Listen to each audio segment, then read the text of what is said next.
তবে তাদের জন্য একটা সুসংবাদ, সেটা হলো আল্লাহ পাক তার এই সমস্ত গুনাহ মাফ করে দিবেন যদি মৃত্যুর আগে খালি একবার বলতে পারে আস্তাগফিরুল্লাহ আল্লাযী লা ইলাহা ইল্লা হুয়াল হাইয়ুল কাইয়্যুম ওয়া আতুবু ইলাইহি।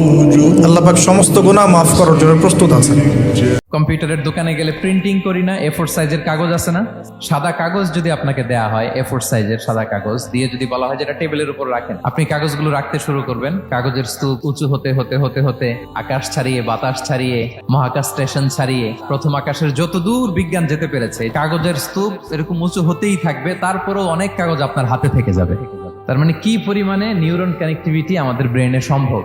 তো আমরা যত বেশি চিন্তা করি, যত বেশি ব্রেন খাটাই, আমাদের এই স্নায়ু কোষগুলোর মধ্যে সংযোগায়ন বাড়ে, মানে নিউরন কানেক্টিভিটি বাড়ে। হার্ভার্ড ইউনিভার্সিটির একজন অ্যাসোসিয়েট প্রফেসর, তো তাকে জিজ্ঞেস করা হয়েছিল মানুষের এই নিউরন কানেক্টিভিটি সর্বোচ্চ কত হতে পারে, একজন মানুষ যত চিন্তা করুক, যত ব্রেন খাটাক কত হতে পারে। তো সে গবেষণা করে বলেছিল 25-এর ডান দিকে 30টা শূন্য বসালে যত হতে পারে ঠিক তত হতে পারে। আল কোরআন আল কারিমের পরতে পরতে আল্লাহ তাআলা আমাদেরকে মাথা খাটাতে বলেছেন, আমাদের চিন্তার দিগন্তকে প্রসারিত করতে বলেছেন, কিন্তু আমরা মাথা খাটাতে চাই না।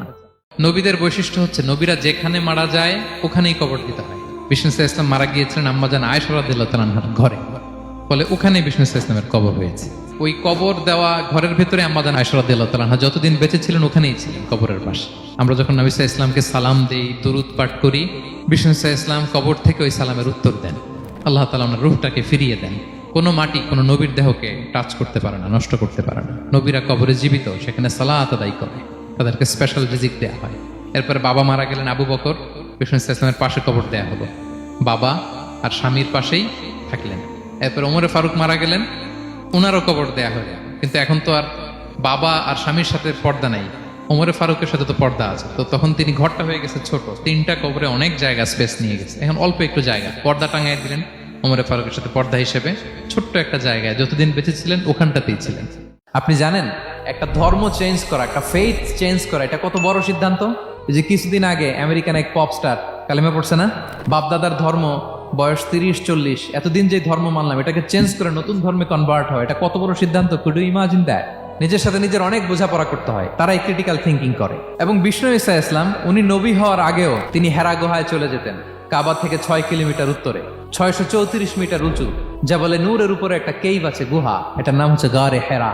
ওখানে বসে বসে তিনি এই চিন্তা করতেন। ওই নির্জন গুহার মধ্যে উনি যখন চিন্তায় মগ্ন ছিলেন, আল্লাহর সৃষ্টি শৈলী নিয়ে চিন্তা করতেন, ঠিক ওই মুহূর্তে, অন্তিম মুহূর্তে ওই মাহেন্দ্রক্ষণে নাজিল হয়েছে ইকরা বিসমি রাব্বিকাল্লাযী খালাক, read in the name of your lord who has created, পড়ো তোমার প্রভুর নামে যিনি তোমাকে সৃষ্টি করেছেন, শিক্ষা দিয়েছেন। তার মানে নবী হওয়ার আগে বিশ্বনবীর ইবাদত ছিল চিন্তার ইবাদত।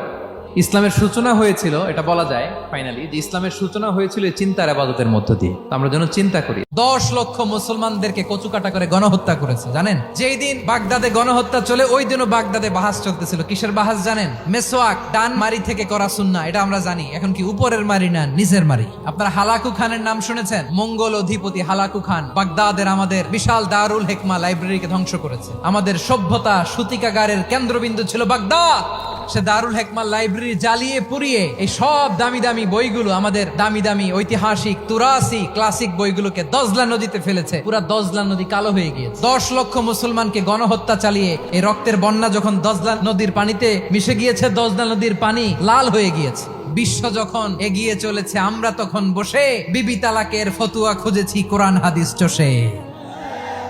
কিভাবে তালাক হবে না হবে আমাদের ফোকাহায়ে একরাম, আমাদের আকাবেররা সব বলে গিয়েছেন, সব জানা। আপনি হয় এটা মানবেন নয় ওইটা নিয়ে বাহাসের দরকার নাই, ওইটা নিয়ে মারামারির স্থান ইসলামে নাই। আওয়াজ করে বলেন ঠিক কিনা?